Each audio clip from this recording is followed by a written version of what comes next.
All right, welcome back to another video. In today's video, what we're going to do is talk about a low budget TikTok ad strategy that you can use to implement for your mobile app marketing. Now we're going to get straight into it. Now the purpose of this video is how you can use TikTok as an advertising platform for your mobile application on a low budget. Now on TikTok, the lowest budget that you can use is $20 per day. So we're going to look at it on a $20 per day ad group. Now the main focus of today's video is to show you how you can create content that is engaging for your audience, how you can use free content, and then you can turn those videos into videos that you use for paid advertisements. Again, so this presentation is about the low budget TikTok ad strategy and how you can create content for free organically on TikTok and use that content so that you can use and create engaging and converting ads. Now first, understanding the objective. Now over this presentation, we're going to talk about the true objective, understand your true objective for running TikTok ads, creative testing organic content for free. Your ads go live. At this point, you have created and tested organic content. And now you want to use the content that has performed the best, and you want to use those in your advertisement. So your ads are active and data is flowing in. So now that you can pivot, scale, and retarget and possibly make lookalikes, which is another point of strategy after you have data that is collected. So first, your true objective. In my case, we're talking about app installs because that is my bread and butter. App installs. So you want to look at, are you truly defining app installs as Are you truly defining your objective as app installs and that's your end goal? Are you just trying to gather user information? Are you user testing new functions? Are you trying to split test? Are you trying to validate an idea to see if people are interested in it based on engagement from videos to actually conversions? Are you trying to see if you can get in-app purchases? So are you really interested in revenue, but you think your objective is for app installs? Or is it just simply to run traffic to your website? And if people do happen to install your app, then that is another benefit, but the objective is to run to engage in traffic. So to help for mobile applications, to help you identify what your true objective is, I've kind of spelled out what it is to help you identify what your true objective is. If it's simply to increase downloads, you're probably sitting more towards app installs. Do you want to get more downloads? Do you want to get more reviews? Do you want to get more ratings? These are centered around downloads, increasing downloads or conversions. Do you want to generate money? Do you want to generate revenue? Or do you want to break even with your ad spend? Then your objective is more towards in-app purchases or subscriptions or some form of in-app purchase for your application. Are you trying to split test? Are you trying to test the user experience with improved or new functions? So are you trying to do user testing or validate an idea? Split testing for ideas, not necessarily functionality of the app. This can be changes in text, changes in images, changes in layout or visualizations to see how certain users or certain people, certain audiences engage with certain visualizations. Testing funnel or landing page. So this is more so like you're trying to engage in traffic. You're trying to see how your traffic will convert. So I'm sending people to a certain landing page, and at this point when I have 1,000 people that went to this landing page, are they now continuing through the process or are they backing away? That means that you need to identify what the problem is within your landing page to make it more engaging so that it can convert higher. And then lastly, there can only be one true objective. You can have more than one objective, but you can only have one true objective. For instance, if you want to generate money or revenue from your application, the idea in order to do that is you have to have app installs. But your true objective is to generate revenue. You want to increase in-app purchases. So identifying what your true objective is will allow you to create a better strategy for mobile app advertisements. My strategy when it comes to mobile app advertising, especially on TikTok or any platform, is by using creative testing, organic testing originally. So you want to take and post for 1 week, 2 weeks, 3 weeks, a month of free content before you even focus on running ads, because you want to engage and have the best videos that are possible so that you can engage with your true audience, the demographic that resonates, the problem, whatever it may be, so that you can have a good ad hook, that you can solve a problem, that you can create engaging videos. You have people that connect with your brand, and I don't mean connect people as in the person watching the video, but the people that are making the videos. For instance, so if you have a certain type of product or a certain type of application, the face of the video matters just as much as the content, someone that's relatable. So the way I would go about this is post at minimum 1 video per day. And this can be over a time span of at minimum 1 week, or as long as you choose to find certain types of engaging videos so that you can identify the data points of which videos convert the best. This can take longer depending on your ability to produce and edit, your budget. Do you have the ability to hire out or source other editors or UGC content creators, or are you going to have to do that yourself? I would say create UGC content. Don't make ads, meaning don't say this app is free and you need to download it. It can work in certain cases, but don't make videos that are clearly advertisements, because in TikTok, when you scroll through your content, you continuously scroll and swipe, you notice that the videos that you stop on are videos that are similar to the other content that exists. So use trends, respond to comments with videos. So like in TikTok, if someone comments and asks a question, you can respond to that comment with a video. Have fun, be controversial. I think a lot of people think that negative equals bad, and negative does not equals bad. It can very much mean engagement. You can answer negativity. You can respond to negativity in a way that switches the way that your user and your audience views the comment or the type of awareness that is around your brand or your app. So most important things for creative testing, it's lower cost. You save money because you're allowing yourself to find ads or videos that convert well organically. You'll get audience insight to understand who's watching your ads, what type of pain points they have, what they connect with the best, and then brand awareness. Also, while you're doing these to find ads that work, you're building a brand for your business so that people are aware of your app, and you'll end up getting downloads without running ads itself. What type of creative testing should you create? And I should put examples, but for the moment, I'll kind of explain each one. You have wow factor videos where it's like, look at this, like watch me use this product, but more focused on how cool it is rather than the showcase. And these two can be similar, but they're very different. The wow factor videos are like if you had a fidget spinner, right? Let's say headphones, because I'm looking at headphones, it will be how cool the design is or the benefits of it. Then you have the showcase, which is more so the functionality of the product, like how it works. So if it's an app, you may say, this app is so cool, and you may say why you have so much fun doing it. And that sounds like a review, but you're more so showing the like gameplay, for instance. A showcase is a little different in the sense that you're showing how it works, right? Like this is how you use this, because you want, at this point, you have someone's attention and you're trying to capture their attention by showing them how to use it. So it doesn't get you like, a wow factor video would come first, a showcase would come second, because now you've got their attention. Now you want to show them how to use the product or your application. You have problem solving videos, which are essentially each of these goes in order based on a funnel of how people in your audience will engage with your videos. Wow factor is, wow, this product is cool. Showcase is, okay, this is how you use it. Problem solving is, okay, I have a pain point.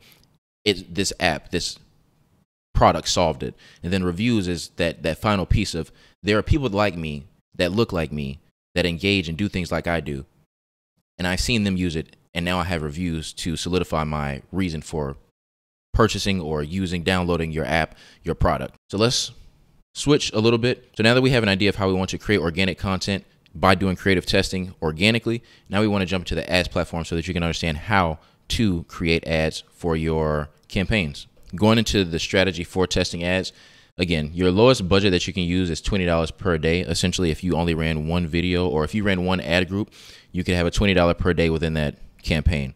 Now, you can split that out over multiple videos or multiple creatives, if you will, and that will split the budget of $20 per day over multiple videos. But for me, what I would say do, if you have one video that you know will work, I'd say put the full $20, so one video per ad group. If you only want to use $20 per day, I'd say use $40 per day, which is 2 ad groups. And I would split the 2 ad groups into 1 creative each. That's just my personal preference. That gives each video $20 per day, and you're not splitting it out over multiple videos. No interest targeting works best on TikTok. This is because their algorithm and the way everything's set up with the data points that they have makes it very easy for you to say no interest targeting, and they will find the best audience for your ads. Allow for data to flow in for 2 to 3 days. Now, after you start running your campaigns, what you want to do is allow data to flow in. Don't stress. Don't worry about looking at it nonstop. Let data flow in. You can check it just to make sure that ads aren't significantly costing you a lot of money. So if you have ads that are just horribly performing based on certain metrics, so for instance, if you're having cost per acquisition or cost per install of $5, $6, you know that's ridiculous, and you shouldn't be running ad campaigns or ad groups. You shouldn't be running ads that are costing you that high of a cost per install, for instance. Now, if you had something that was a little less, like $1 per cost per install, then you may allow it to run a little bit longer. So repeat this process, replace with new creatives, And with the creatives, you want to look at new hooks, new creators, new songs, new call to actions, different pieces of the videos that allow your audience to engage with what you created. So you have different videos that you've created that we talked about throughout the type of content that you want to create. And then you want to change these new hooks. You want to change the creator. The face may make the difference. The song, the call to action, all these things can create and differentiate how an ad will perform. Now, inside of each campaign, you'll see that with app installs, the most ad groups that you can create per campaign is 2. So for each campaign, you can only have 2 ad groups. So you'll see that for this selected campaign, I only have 2 ad groups. That is the max amount that you can add for mobile app installs after recent updates.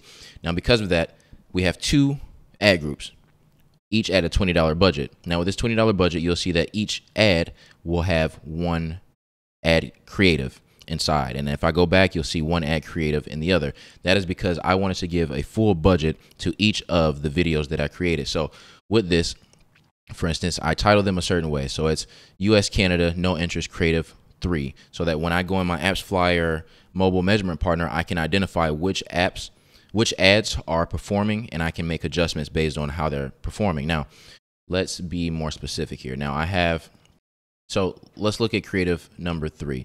You have US, Canada, no interest, creative 3. And if you click on creative 3, I'll know what it's called by how I titled it. So I'll say like what the video is about. That's just a personal thing that I do. Whereas US, no interest, creative number 3.1, because I replaced it, and then whatever the type of video is, which was a user POV or showcase. Now inside, you'll see that I spent $110 on this ad. I got 68-cent cost per click. My CPM was $7.32 roughly. I had 15,000 impressions. Now, the most important thing here is the clicks and then your conversions. Now, my conversions here aren't as accurate because, as you can see, the conversions naturally are 0, and then the conversion scan is 39. If I go to my AppsFlyer campaign, you'll see that the numbers differentiate a lot. But you have 3 metrics that I look at: the CTR, your click-through rate, your cost per install, which will be cost per result in this case. And then I also look at the cost per click. There are some ads that I have where the cost per click is just significantly higher. So if I look at all of my campaigns and I look at cost per click, this 95-cent cost per click didn't work for me, which is why I only spent $16 before I ended it. And then you have others where I spent a lot more money, but the cost per click was lower. You have others where, for instance, creative number 2, I spent a lot of money, almost $400 at a 40-cent cost per click. Cost per click meaning someone clicked the app install icon to go to the landing page. Then you have your actual clicks. So I had a lot of clicks for this particular one, 900 clicks, and then 228 conversions. Now, I don't know how accurate that is. Again, I like to believe that that's not true, because during this time period, I have 449 conversions, so app installs. On my App Connect for Apple, I have over 800 downloads, so I'm missing about half the conversion. So I know that this number is significantly higher. So that's a little difficult to analyze, but I would say the best way to track is by looking at your AppsFlyer dashboard or whatever your mobile measurement partner is, and that will give you the best conversion rate for what it is to make decisions, which is what I did. I just want to show you inside of the advertising platform for TikTok. So what you want to do again is look at your cost per installer conversions. You want to look at your click-through rate, and then you also want to look at your cost per click. Those are the 3 metrics that I find most important. So for instance, the cost per click for creative number 2 was 40 cents, which is good. The clicks or the click-through rate was 1.53%, which is good. And then the conversions were 228, so that would be it's 0.3%, but I know it's a lot higher than that, so that's not a fair or accurate number, because again, about half of them didn't even track, which is unfortunate based on the app and mobile measurement partner setup. So that's how I go about this, looking at those 3 metrics. So again, I will look at those 3 metrics. They will help a lot. Now that takes us into the final piece of like pivot versus scale and lookalike and retargeting. When it comes to pivoting, you want to pivot when your ads are not performing well or they are performing well. So high cost per install, your return on investment, which will be in this case your cost per install, low click-through rates, and high cost per clicks. If any of these things are off, you can kind of make a judgment call, or if 2 of them are off, the most important is your cost per install, and then maybe your creators are fatiguing, right? Like maybe over time, an ad did perform well in the beginning, but later on through the duration of its life cycle, it began to perform poorly, especially on TikTok where videos don't have a high or long lifespan. Scale. You want to scale to increase your true objective. So if you have your true objective is to get more app installs, you can take your $20 budget to $40 or $30. So when the cost per install is low and your click-through rate is higher and your CPC, your cost per click is lower, then you can say, okay, the metrics that I'm looking for are hitting, and I can now say I want to scale and increase my budget. So you can go from $20 to $30 or $20 to $40 depending on your budget and access to money. Scaling. Again, and I just touched on this, increase your budget by 50% or 100%. Analyze your performance of videos every 2 to 3 days. So like I said, if you have a start off with a $20 budget, you can increase to $30 or you can increase to $40 depending on how much money you have available. Lastly, we want to look at lookalike and retargeting. I will briefly go over this. The data points that I have here are pretty spot on, but what I would advise is I'll create another video that targets and focus just lookalike and retargeting because these two pieces are very important. So with lookalike and retargeting, multiple data points are needed. It requires ad spend and time.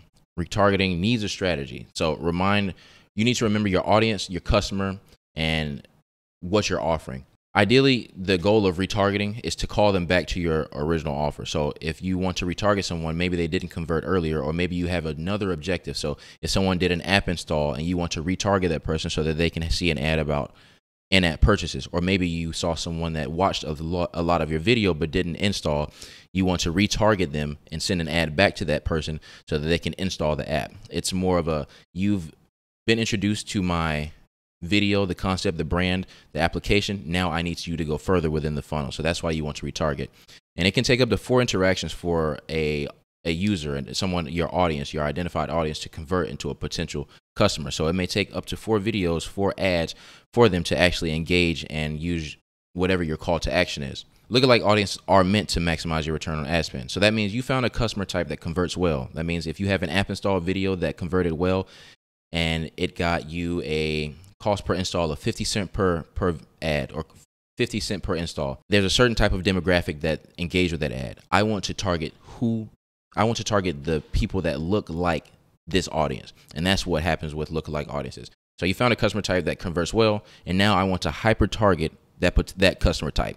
So people that closely resemble your existing audience.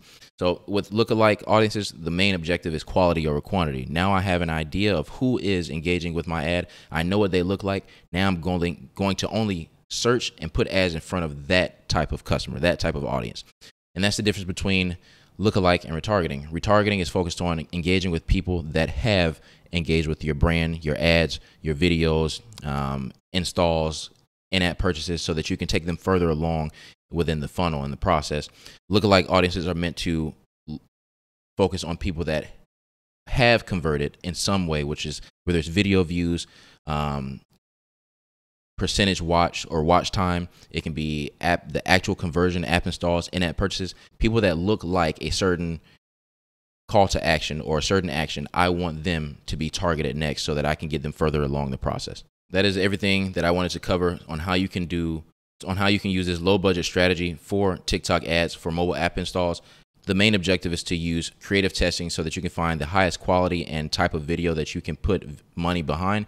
Use those videos or video to run TikTok ads and then analyze performance, and you can pivot and make changes so that you can have an engaging and highly converting ad. So that's all for this video. If you enjoyed this type of content when it comes to mobile app installs or any type of mobile app marketing, please drop a comment, like the video, and I'll see you in the next one.